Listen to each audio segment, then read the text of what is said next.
Hey there, Mega Brainiacs. We're trying this again.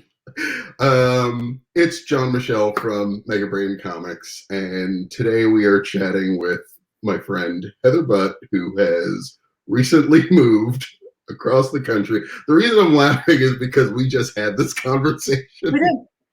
for I guess about 5 minutes or so, and realized that we were not live. Mhm. So now we are. So we're gonna talk about all the stuff. Yeah, we made it. We made it. Well, Um, do we talk about WandaVision again, or do we, talk about something else? let's talk about comics. That's why we're here. So I essentially just wanted to. I literally wanted to just have a conversation with like a friend about Yeah. the comics that they're reading, and I've Yeah. seen that you've been posting a Yeah. ton of stuff that you're like going down your stack. Mm-hmm. Yeah. So what have you been reading? What's the last thing that you just read? Well, what is the last? I think Heartstopper, Volume 2. Yeah, I do. I remember you just. Oh, it's like reading the right way. Oh my God. So who wrote that? Like who created that? Alice Oseman. Okay. She's young. She's like in her mid-20s. Oh, cool. And like published this online first, I think starting like 5 years ago. She was born in 1994. AKA, if you want to make comics, just make comics, everybody. Just make them. You can just make comics. Yeah. And I should have checked this before we started our chat, but I'm obsessed. Like I read the first one, and this is the second one, and the third volume's coming out in May. So I was on the World Wide Web because she's published some other stuff, like little novellas in the same universe, and not all of them are graphic novels. But one of the descriptions on another website said that there's going to be a Netflix series. Oh, so wait, okay. So before we get too deep into it, what are they about? Like, what's the first one about? And then, sweetest story. So it's like a YA graphic novel, and it centers around. Yeah, this won't give anything away. It's like a gay love story, like a teenage gay love story, and so there's a teenage boy who is already out, like knows that he's gay, and then he has a dear friend that he has developed, and they're sort of like, do I have feelings? Do I not have feelings for this friend of mine? And the boy who's like figuring out his feelings is referred to as a rugby lad because the author is British. Okay. Yeah. The good old rugby lads. Yeah. So it's about their hearts stopping for each other. Yeah. Yeah. And it is so sweet. And like, also what's the tone of the book? Like, is it just kind of not drama, but is it like drama, or is it like a little humorous, or like? Yeah, so it is drama light. Okay. Like there's certainly moments of like the angst. Like you get the angst of this kid being like, I like my friend who is straight, and the character who thinks he's straight being like, I don't know how I'm feeling. And there's also like bullying, and there are other characters that are unpleasant, but it doesn't take over the tone of the whole book. And you say like around what age are they? Like what grade are they in? They're, I think, like 10th and 11th grade. Okay, cool. Yeah. So like definite high school drama. Yeah, definitely. Yeah, high school. But it's addressed and handled, which is lovely. And that's not maybe totally realistic, but it's really nice to have in the book. What do you mean? Like, why not? Why is it not realistic? That sometimes bullying of queer youth is not addressed. Yeah. And handled and doesn't go away. That actually, so like in real life. Light side note. Alex and I just watched Amy Poehler's new movie last night. I'm halfway through it. Moxie? Yeah. Did you watch it? I'm literally halfway through it. Halfway through. Oh, okay. And I'm gonna finish it today. It's so amazing. Yeah. Yeah, Brian and his wife Becky watched it the other night and were like, "Oh my god, did you guys watch this?" Yeah. And like, it's a refreshing new teen film. Yeah. Like being somebody that like as long as I could remember, like even before I was a teen, I love like, you know, the teen comedy or the teen drama. Mhm. and and kind of watching where they've progressed to with like Book Smart and what was the one, I don't know. This is total tangent, but when you said bullying, that's not addressed, Yeah. reminded me about watching that last night. Yeah. For Yeah. anybody who doesn't know, Moxie is a Netflix original movie by Amy Poehler, and it's about her and her daughter who's in high school. And Amy Poehler, when she was in high school, was like like a riot girl, Mhm. like a high school activist. Yeah. She was into like punk rock.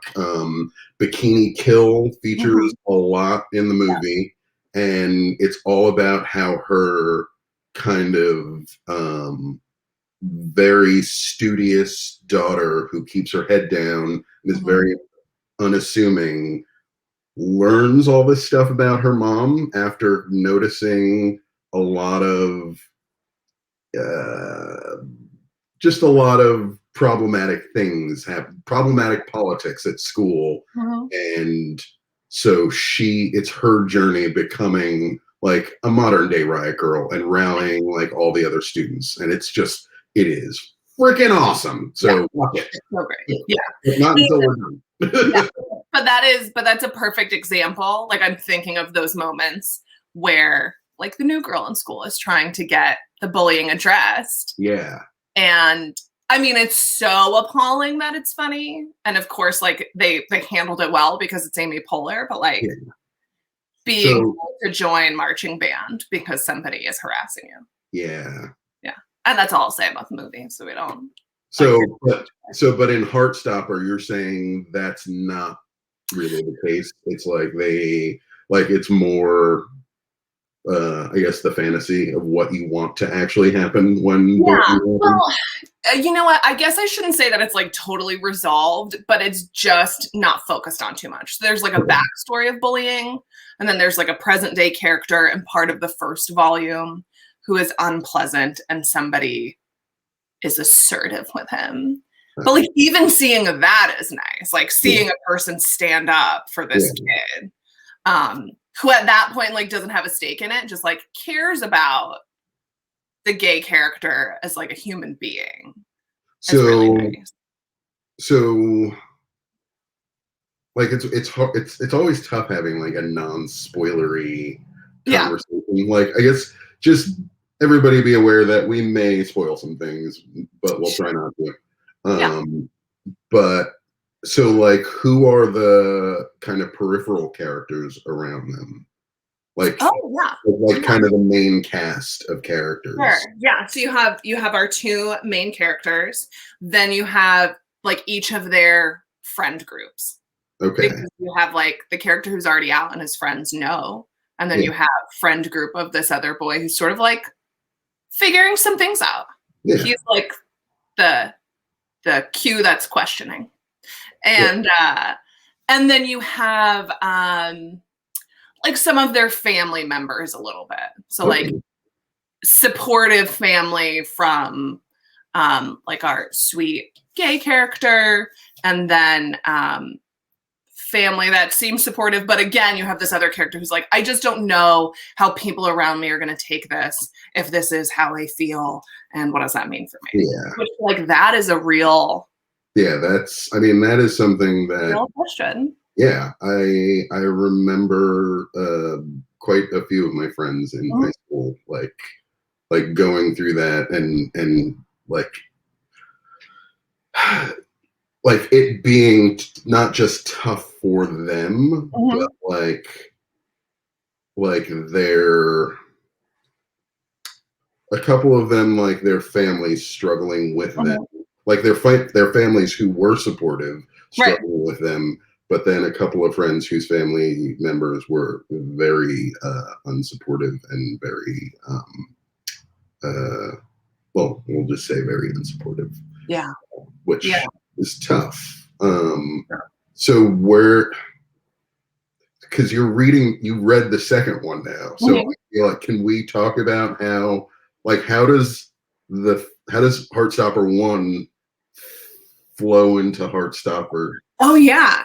Yeah. So like when I started reading the second one, reading the first one made me put in my second, like my most recent order to Mega Brain. Oh, okay. Because I was like, which we thank you for. Yeah, because usually I order a ton of stuff at once because I'm across the world now, and but I finished this one and I was like, oh my god, there's another one, I have to get it. Oh my god, they're carrying it, I have to put in my order.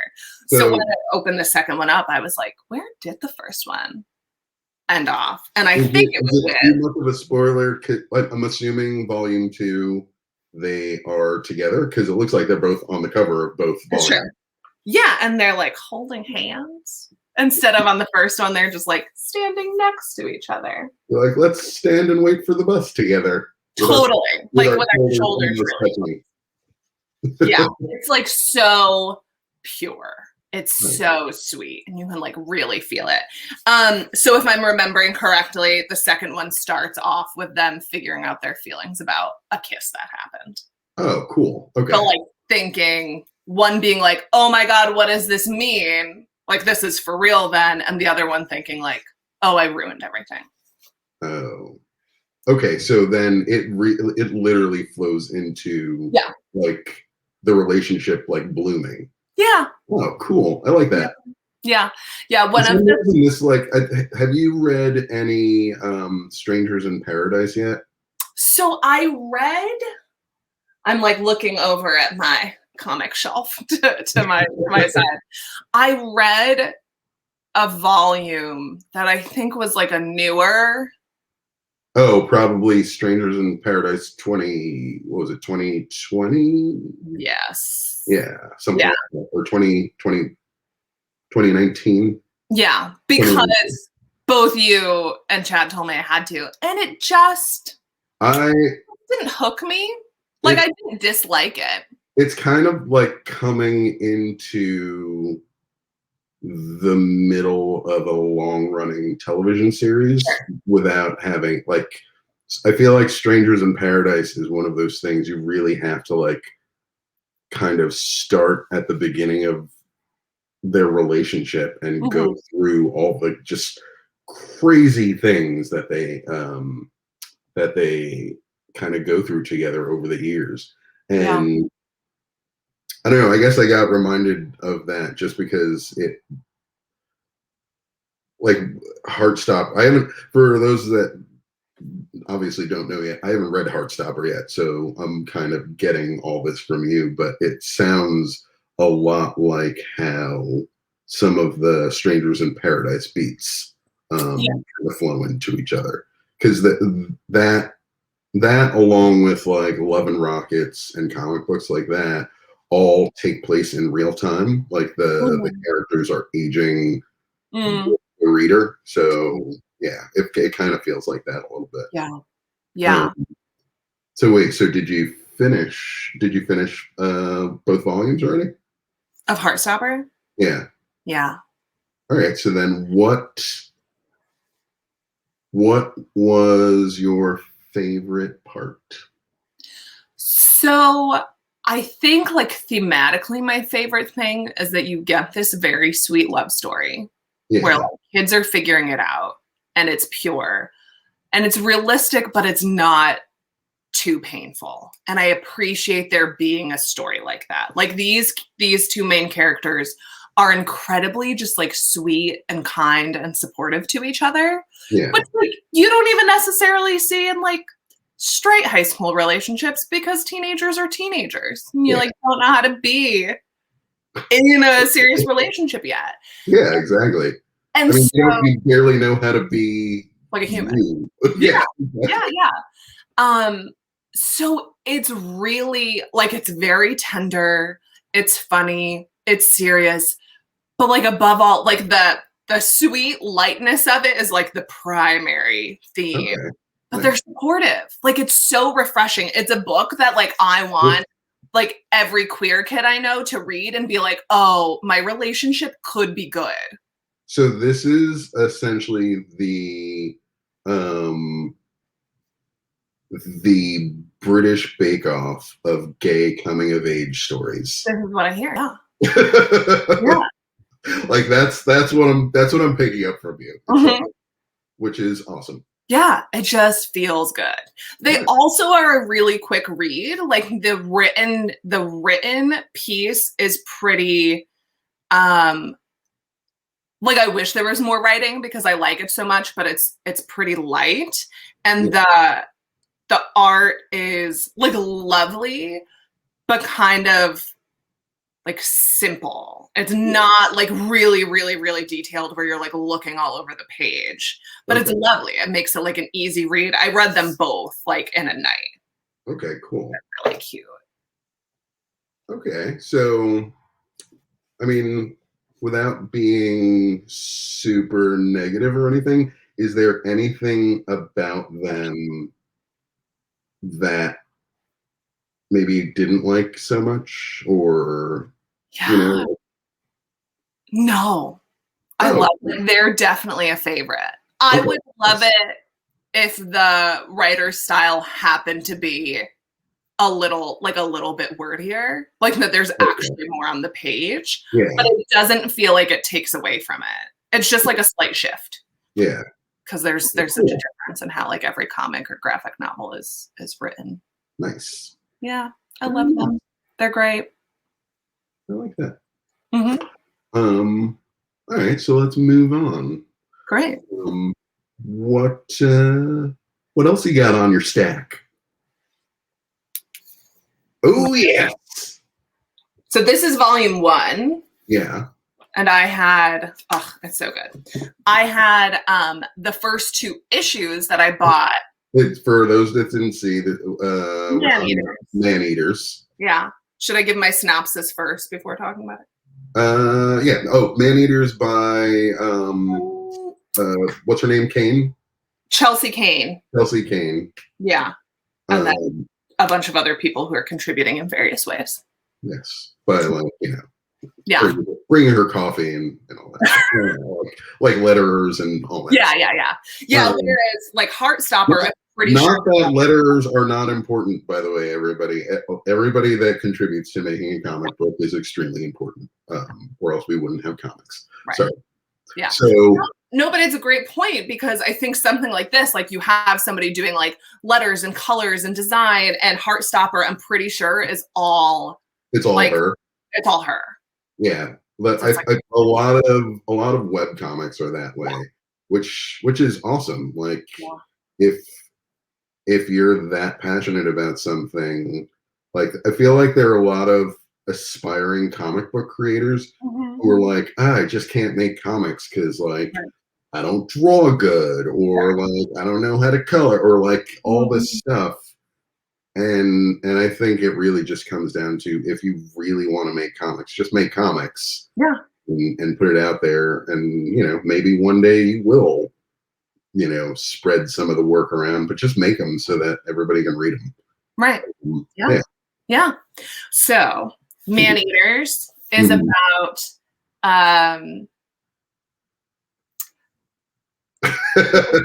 it's about there's like in this universe there is a virus that most people are infected with, but it only affects adolescent girls.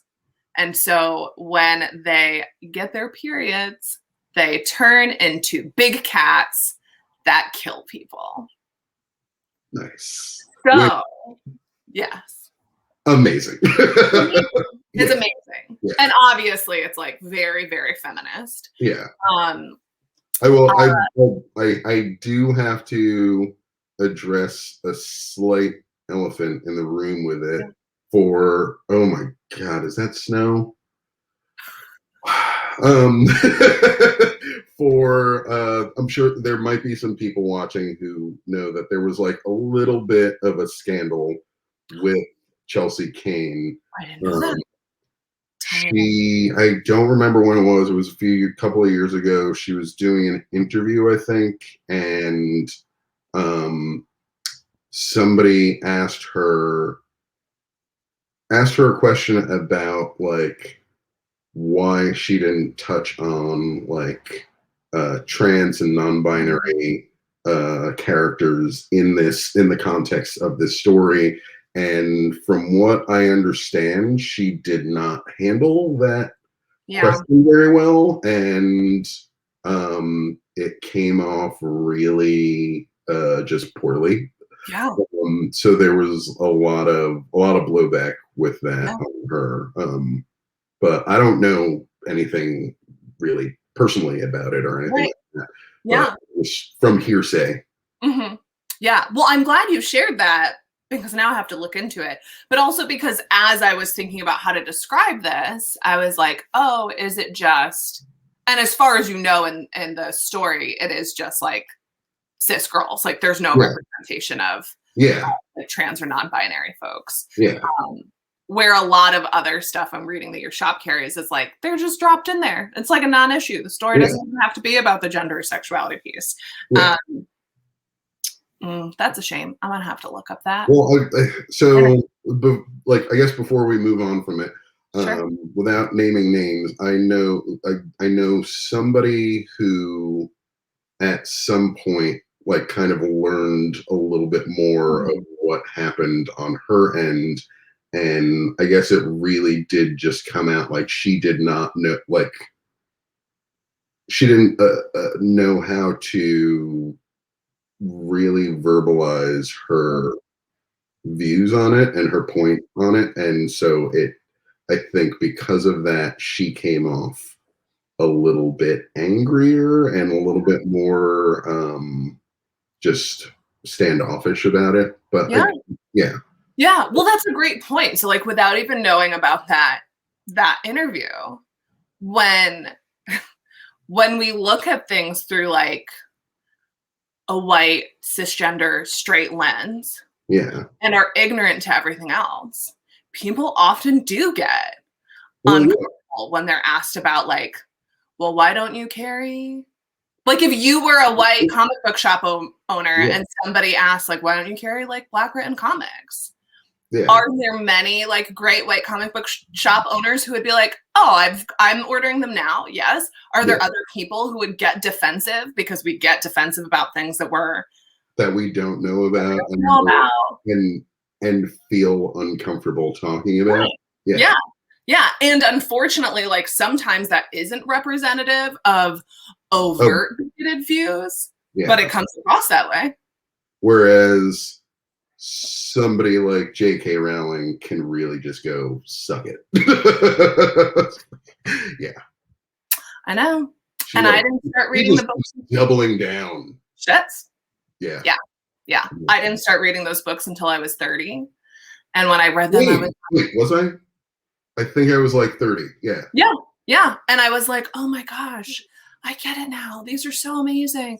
I was like halfway through the third one and she started tweeting and I was like, there's a lot of other really great stories out there. So, and I know she's already made all the money, but like, I don't need to give her any. I don't need it. No. I feel like I probably would have had a tougher time letting go of, like I've read all of them and I loved them when I read them. But, you know, at this point I'm like, I don't need to contribute to her you know, self-inflated ego at all anymore. Like, okay, it was fun reading them. If I was a kid, on the other hand, reading those, I have a feeling it would be a tough thing for me to be like, you know. Yeah. Well, I mean, a beautiful thing is that a lot of the actors that were involved in those movies were like very supportive of trans folks and like very vocal about the fact that they didn't agree with J.K. Rowling. Yeah, that's like what Sarah Michelle Gellar, her support of charisma and talking about how much like she loves what she did with Buffy, Yeah. but at the same time, she's sorry that her work and her name is essentially associated with Yeah. Joss. Like, and it's that, like, that's unfortunate. Right. So it's like it's a sticky wicket Yeah. to untether. Yeah. If people could just not be the worst, Yeah, like then stop being garbage people. yeah, and people could not be harmed, and we could just like freely enjoy our media and not Yeah, have to question continuing to consume it. totally. Yeah. Yeah. And we digress Yes. again. Yeah. So Um, so maybe there's something, unclear about how Chelsea King handled some yeah, stuff. but yeah, you should look into it, and then we can talk about that. Like, Yeah. Yeah. so one thing about man eaters that I love that you like, a couple of your Instagram stories Mhm. that you posted had them, are the crazy ads in Yes. there. So yeah, we didn't finish, you didn't finish your Yeah. Yeah. So gals, they're cis gals as far as we know, and this story, who turn into wildcats when they get their periods and like kill people. And so the like institutional response has been like they have put estrogen in the water. They're like the sex education is about like basically like if you start bleeding to like tell an adult you trust Oh because you're god. gonna be like tested and locked up. So they're like trying to get Yeah. people to not start menstruating because then there's a risk that they'll kill you. Um, so so they talk about like a little bit of history and that like the sort of like epidemic has been cut down, but as the story begins, there are new cases. Yeah. And the main girl character who's like adolescent age, her dad is a detective and her mom, parents are separated, her mom is on like the task force Oh. for catching these cats, and I think Oh. might be like the big cat veterinarian. Oh. Um, Jesus. yeah, yeah. So Like, it's one of those books that when the first issue came out, I remember picking it up and I started to read it, and I was like, I need to put this down and read it when it comes out in trade, because I'm at that point now where like I can't, I love the weekly comics and the fluff mhm, and everything, but I really can't with just my actual like life and mhm, business stuff, and like I can't commit to reading like one little issue and then waiting a month. mhm. Um so I've just been trying to read more trades and things like that. Yeah. And it's on my stack that Mhm. I haven't gotten to yet. Yeah. Yeah. Well, that's why I was thrilled because I had bought the first two issues like in your shop, like in the Garden Street shop, Yeah. like 2 years ago. And it's been on my little list of like, look for it, order it, have John order it. And Yeah. then I saw that you had the first volume and I was like, oh my God. The art is really beautiful. It's like Yeah. very colorful. Um, Who's the artist on it? let me see.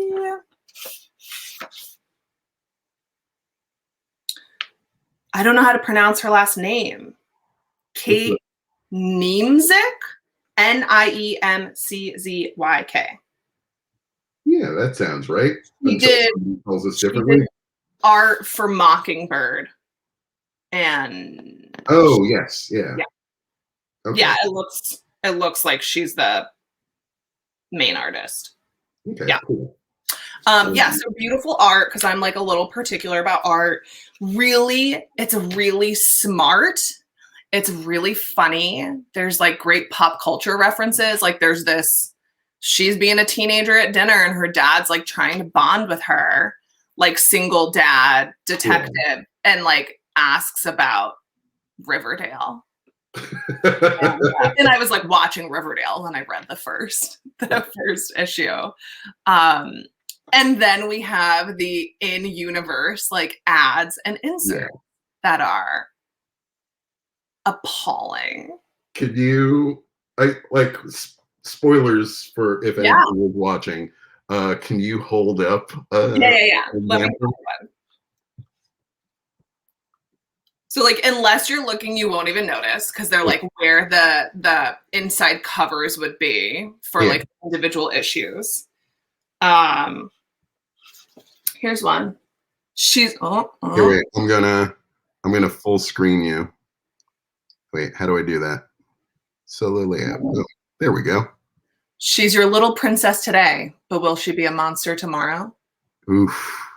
98%, oh, I'm like reading it backwards. 98% of all adolescent females are infected with Toxoplasmosis X. Is your daughter one of them? Get her tested. It's the law. Oof. And like with this, you know, like little girl in braided pigtails playing with a kitten. And there are a ton that are about like there's a whole parent company for these ads like in this universe. And so like there's bottled water called EstroPure. And it's water that doesn't have estrogen in it because there's estrogen like in the public water supply. Okay. And like it's water for boys. So in one of the later issues, I think it's the third one in this volume because I hadn't read it previously, there's like literally a separate drinking fountain. And I was like, oh no. There's a boys' lounge that has a vending machine that has all of these like special EstroPure bubblies. And the girl like goes in and gets them. And they're like, you can't be here. You can't drink this. Oh, like I have goosebumps saying it. It's horrific. But it drives the point home. Yeah, no, absolutely. Yeah. I feel like this is one of those things like I would love to see some sort of like I don't know, like a limited series or something like live action on this. Yeah. Like, this is kind of up there with Y: The Last Man for me, you know. Yeah. Which did you never started that yet? No. Oh God, that one's so good too. Did we ever tell you about that? I don't think so. You can tell me about it. Y: The Last Man by Brian K. Vaughan. The first issue starts out like the very first moments of the comic. Every male creature, like every male mammal on the planet, suddenly dies at the same exact moment, like painfully and horrifically, and like maybe we did talk about it because this sounds appealing to me. And then the whole world is populated by women except for one guy who survived, and it's this one guy and his pet capuchin monkey. He's a magician and he has a monkey and or an escape artist. Is he an escape artist or a magician? I don't know. It's been so long since I've read it, but it's such a good comic book series, and it's one of those series that for like the last 15 years or so, they keep teasing. They're like, we're going to make a movie about it. And Shia LaBeouf is going to be, Yorick, the lead character. And that was like 10 or 12 years ago. Yeah. And then they're like, we're going to make a TV series about it. And then it gets greenlit and then production goes in. They literally filmed the pilot, I think, for it. And then the director and the showrunner or something like that, like it just got pulled and they were like, oh, we're not doing this now. So it's been a long journey to possibly ever get to see that thing, but definitely I'm going to send you like volume 1 at some point and you just I just wrote it down. Yeah. Do you carry it in your store? We do. I'm pretty sure we are currently sold out of volume 1 though. Okay. But we're about to do a big, re-up of a lot of stuff now that winter is coming to an end. Yeah. Yeah. So favorite part of oh my god. All of it. I love it. Okay. Yeah. Yeah, I appreciate, so obviously I love these like YA stories. Yeah. Is it Is it really Well, YA though? I mean, I guess not really. I mean, it's So, about adolescent girls going right. through this thing, but it doesn't Yeah, have that's so okay. much a YA tone. Right. And so I track all of my things that I read on Goodreads, and then I like sometimes looking at ratings and reviews afterwards, and I try to like not go down. But some people are like not happy about this Really? because it's like there's blood and there's Oh, talk about menstrual we're cycles. talking about menstruation. One What is of the going I'm on? like, then obviously don't read it. Like if that is not your What is going sensibility, on? Oops, sorry. that's okay. That was a weird. I was trying to close a tab that we're live on, I and didn't like it. and when I clicked it, Yeah. yeah, Yeah. So that kind of thing made me go like, oh, I guess, but like I don't think that like feminism and menstruation is like an adult theme. I haven't read it yet, but one of our new bestsellers that we've been getting at the shop it's actually a middle grade graphic novel um, called Go with the Flow. Hmm. And the entire comic book is based around adolescent girls and in school kind of going through Yeah. all of that for the first Yeah. time. Yeah. And yeah, I think the first issue of Maneaters, the cover has a tampon on it. yeah, it did. Like Yeah, and that's probably what caught my eye and made me pick it up. yeah. And then the cover of I want to say there were two covers because I feel like that Yeah. cover is also it was actual glittery background with cat paws and everything like Oh yeah. Yeah, yeah, yeah, yeah. So this was one of the covers for yeah. I have it flipped open to the cover art now. Oh This man. was one of the covers for issue 1. I think I have the one that's just like it's just pink and not glittery. Yeah. And then it was issue 2 that had the tampon on it. Oh, okay.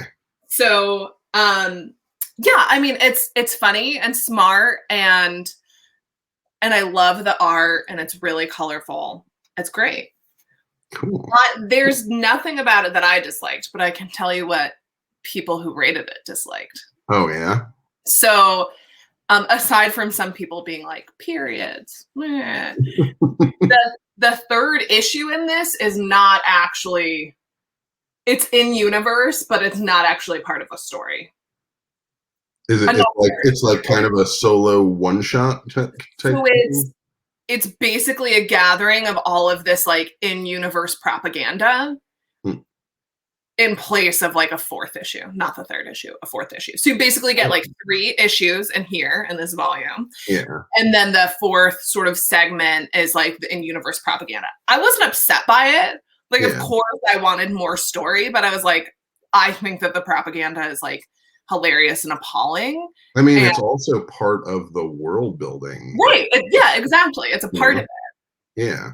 And so they add like this is again one of those things that's like appalling and funny in this universe is that in addition to the conversation about like estropure and like get her tested, there's this like advice column and like question and answer kind of thing for like young men Yeah. and basically saying like it really heightens this idea that like you can't trust women because you don't know if she's ever going to turn Oh.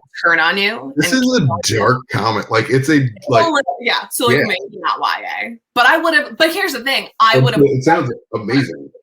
Yeah, You would what? I would have loved this when I was a teenager. Oh I yeah. was, oh my god! And then watched Moxie. Cool. All right. So I'm gonna have to move that like up my stack at some point. Like Yeah.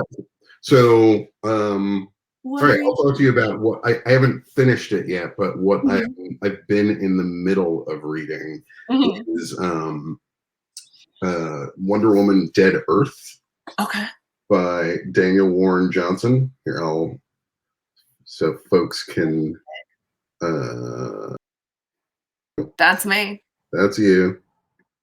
There we go. So um Daniel Warren Johnson created and illustrated one of my favorite recent comic books that I read, which is called Murder Falcon. Which before it was even released, when I saw the title, I was like, "That's gonna be my new favorite comic." Yeah. And it's like, I loved it at first when I was reading it, just because I thought it was like this very tongue-in-cheek kind of heavy metal punk rock meets Pacific Rim kind of a story. It's, you know, giant monsters versus metal and punk musicians who command other giant monsters to fight. Yeah. So it's like this. It's like Pacific Rim and Tenacious D, like kind of. But then, as you're reading it, he injected this like insanely human story about like grief and also I don't want to give away too much, but there's just this very unexpected human story at the center of it, and then by the time you get to the end, you're like, that was beautiful.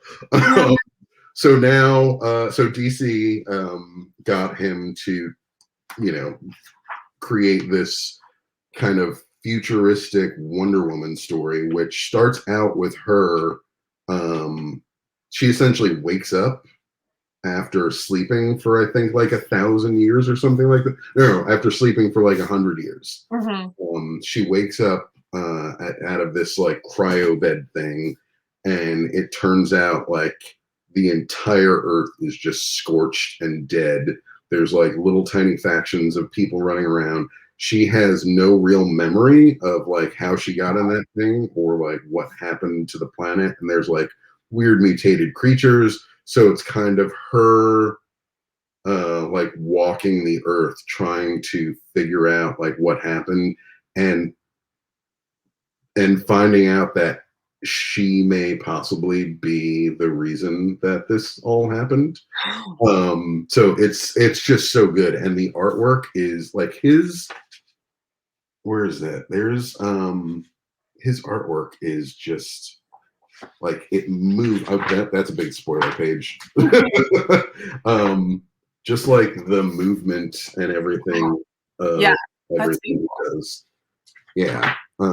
So yeah, this is I'm in the middle of reading, so there's that.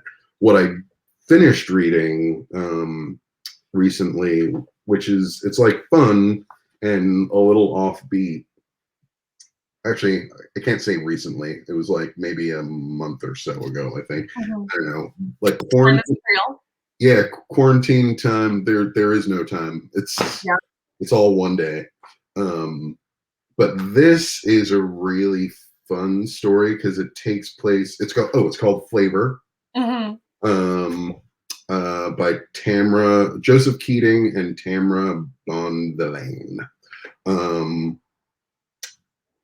And it takes place in a world that's not our world, and it's about this young girl that lives in a walled city, essentially, and the whole city kind of operates and functions at the behest of like this culinary institute that runs everything.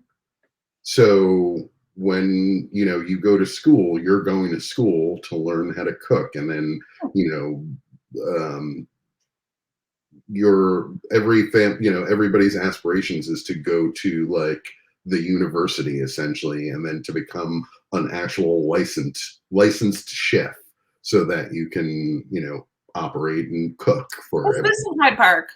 What? Is this in Hyde Park? It is in Hyde Park. It's Culinary Institute propaganda. It's a graphic novel about the CIA running the world. The CIA. Yeah. You find out at the beginning that this girl dropped out of like the university because her her father is like sick, or he's, there's something wrong with her dad, so he can't run their restaurant. He's like he can't cook or anything. So Yeah. she dropped out so that she could take care of the family restaurant. So she's like running that, and shenanigans ensue when there's a contest that everybody can enter, and she enters it because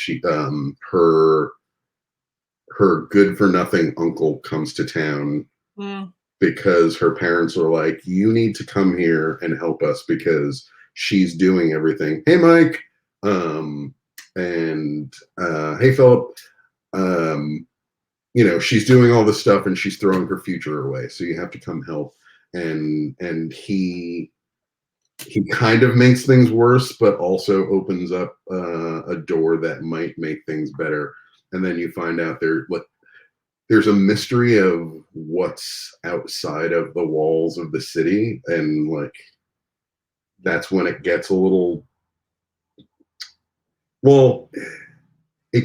dark and menacing, but you don't find out what is there because volume 1 still does not have a companion volume 2. Oh, no. Yeah, I don't know when they're going to continue this, but I really want to find out what happens. It's such a good story. It's like a little bit Miyazaki meets maybe Avatar: The Last Airbender and Top Chef. Like I don't know, but yeah, that's a lot of fun for me. I love it. I love that one. And then yeah, so that was and I am reading This Monster also. That is large. That is large, and there's 2 other volumes I want to say. Yeah. But I'm rereading it. I already read this, so it's my favorite superhero comic book series. And Amazon actually in a week. It's today's date. Like I said, time means nothing. I think in about a week there is a animated series that's about to start on Amazon Prime based on this. With like an insane all-star cavalcade cast, and it just looks amazing. Like J.K. Simmons is in it. I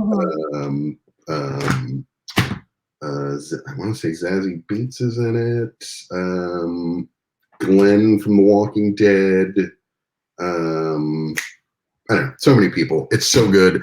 Not a cartoon for children, or not a comic book for children either. But definitely something for teenagers. Like it's ultra violent. But the violence it's like over the top and ultra violent, but which I don't usually go for, but it's serves a purpose in the story. So it doesn't feel gratuitous, which I don't know if that makes sense. Yeah. Yeah. Yeah, I think so. All right. It's not just violence for the sake of violence. Yeah. So do you have a third that we talk about before we wrap things up? Yeah.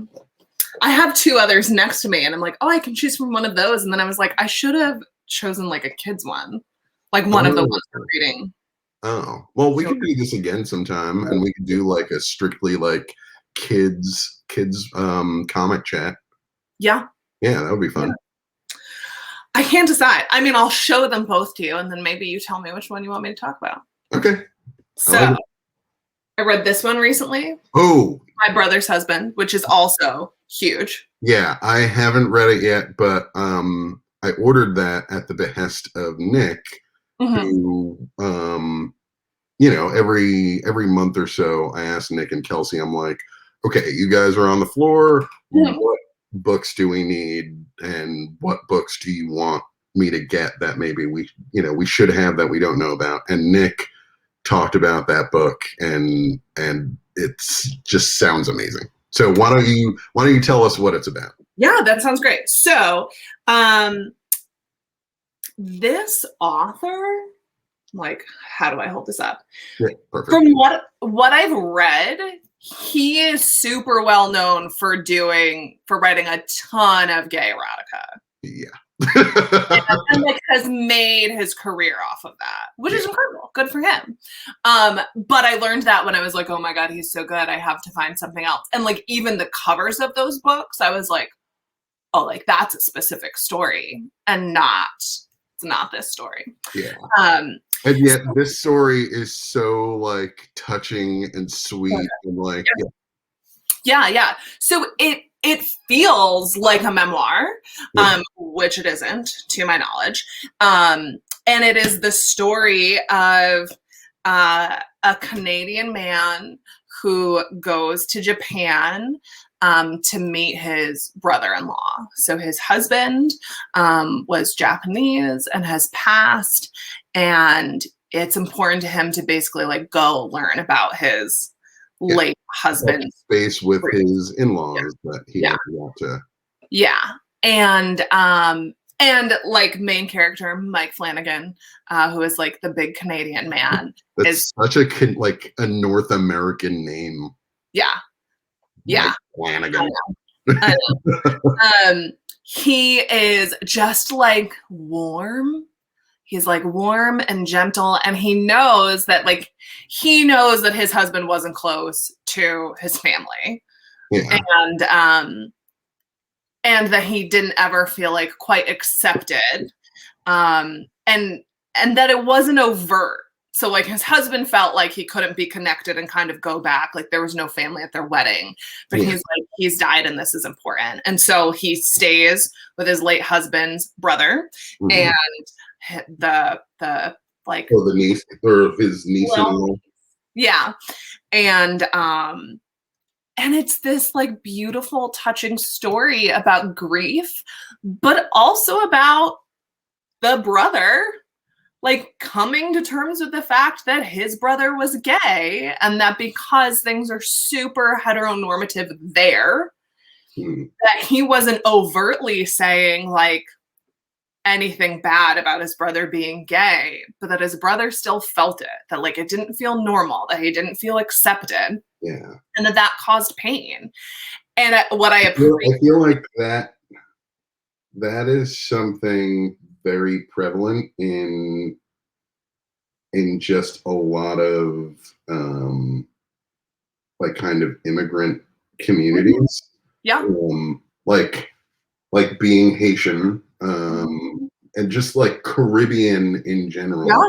Like it is not something that's okay. Right. And it's not, and like you said, it's not always just overt. It's like baked in. So it's just always this discomfort surrounding the subject. Yeah. It can be like subtle and insidious. Yeah. And that is hard because it's hard to name it. You have to be like looking to see it or like really used to seeing it. But otherwise you just are like, this is uncomfortable. Yeah. I can't say this. I can't do this. I can't introduce this person. So I think it's like, it's like the story of the brother of the man who has passed. Like that, it's called my brother's husband. Yeah. And you get to see his experience of like his discomfort, like not wanting to even hug Mike Flanagan when he shows up at the door, but politely inviting him to stay. Yeah. Because that's appropriate. Like it's And this beautiful role of like the little girl who's like, well, you would invite our other cousins to stay. You would invite this aunt or this uncle to stay. Like she doesn't even know what the issue is. Yeah. And it makes kids are awesome. Yeah. And it makes them like question things. And so I appreciate that this book like doesn't shy away from that. And there's a ton that's just like his internal dialogue, thinking about things and reflecting and being like, no, I wasn't like, I didn't disown him. I didn't do anything wrong. And then like noticing himself saying specific things and going like, oh, but like I didn't tell him that I love him for exactly who he is. I didn't embrace him. And going on that journey while his daughter is being awesome, but also like going on that journey with her schoolmates. Oh. So like there's little bits and pieces of the story because it's like super long. Yeah. She's so excited about her uncle who's staying with them and like wants her friends to come over and meet the Canadian. And they're probably in like elementary school. Another little friend's parent finds out and is like, you can't go over. Ooh. Yeah. So there's like a lot, but it's like, it's real. It's not, I feel like it's very carefully done. Like it wasn't painful for me to read because I was like, he's figuring it out. Yeah.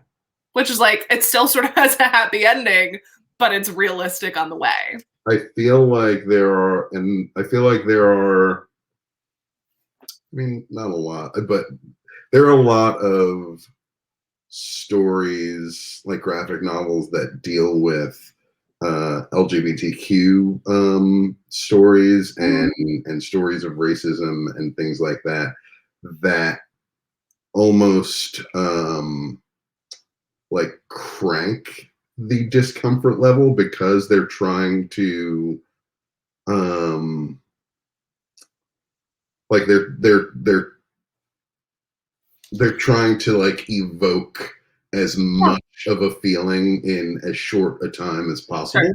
And I feel like with a story like that, which is clearly not short, right, it probably gave him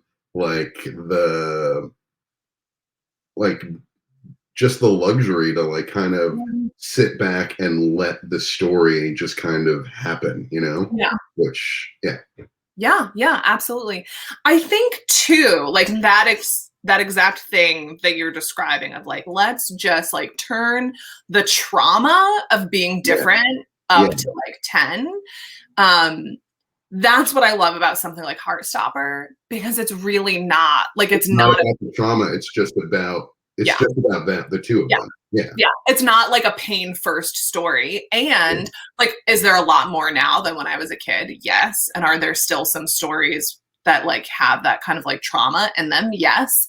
But like, you still don't have, like, little queer kids still don't have that kind of representation when they like pick up a book. Yeah.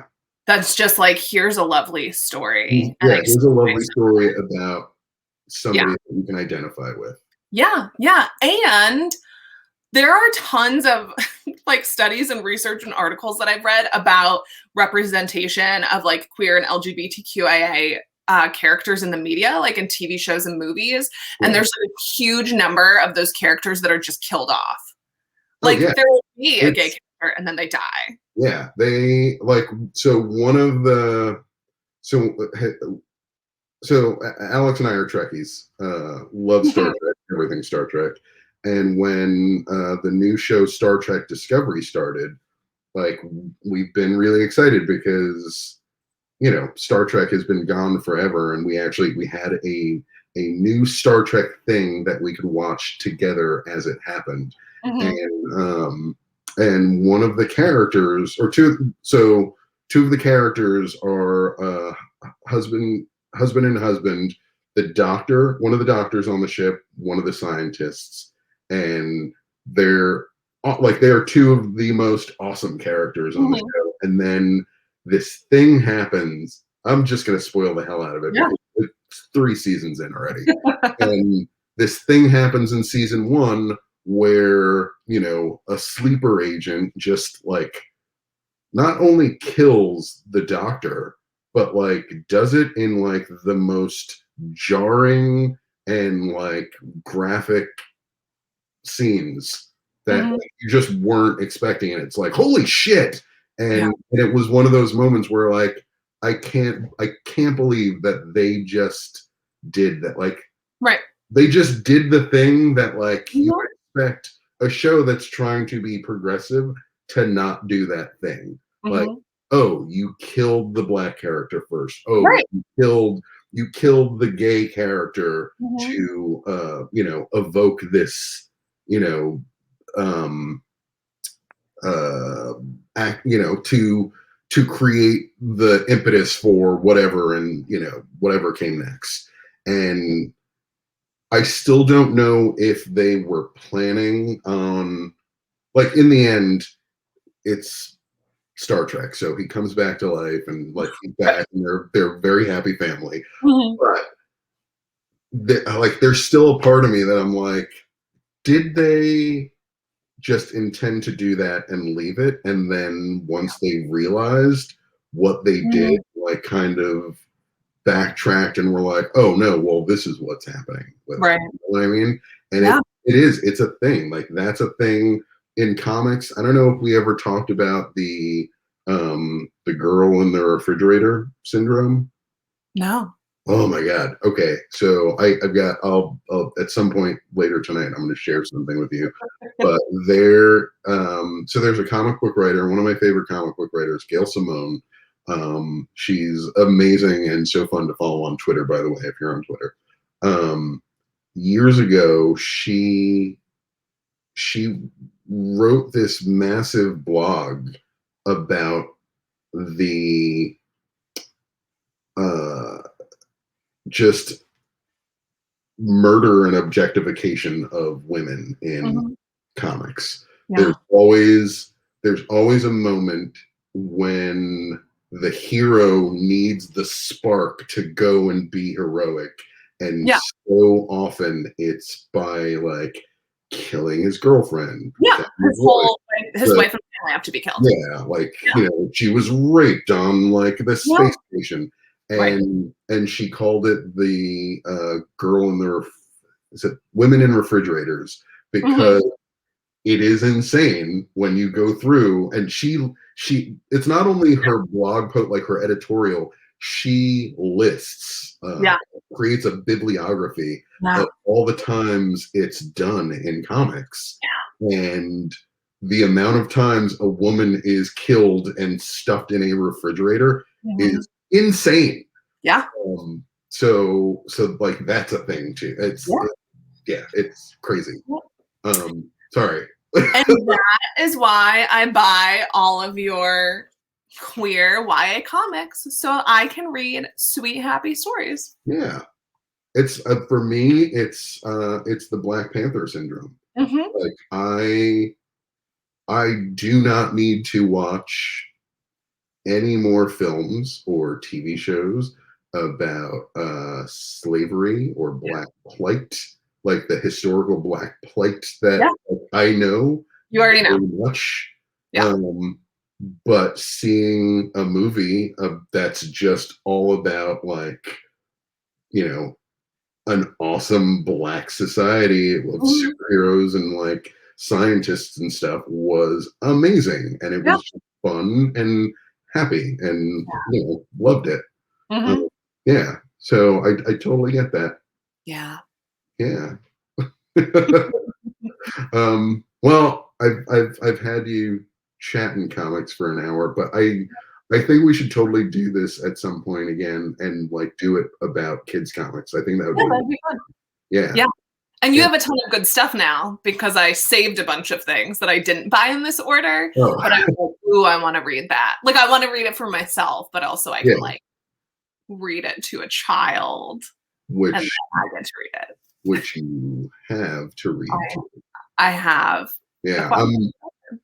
I can't wait until the twins are just, like, old enough to comprehend Yeah. really what I'm reading them, because there's so much stuff that I'm like, oh my god, this is going to be so fun for them, and yeah, yeah. Yeah. Yeah, we can totally do this again. All right, nice. Yeah, thanks for having me. I love Thanks gushing for about coming. comics, as you know. Yeah, thanks for coming and talking to us, all of us out in Yeah. the ether. Yeah, It was nice to hang out. it was really nice to hang out.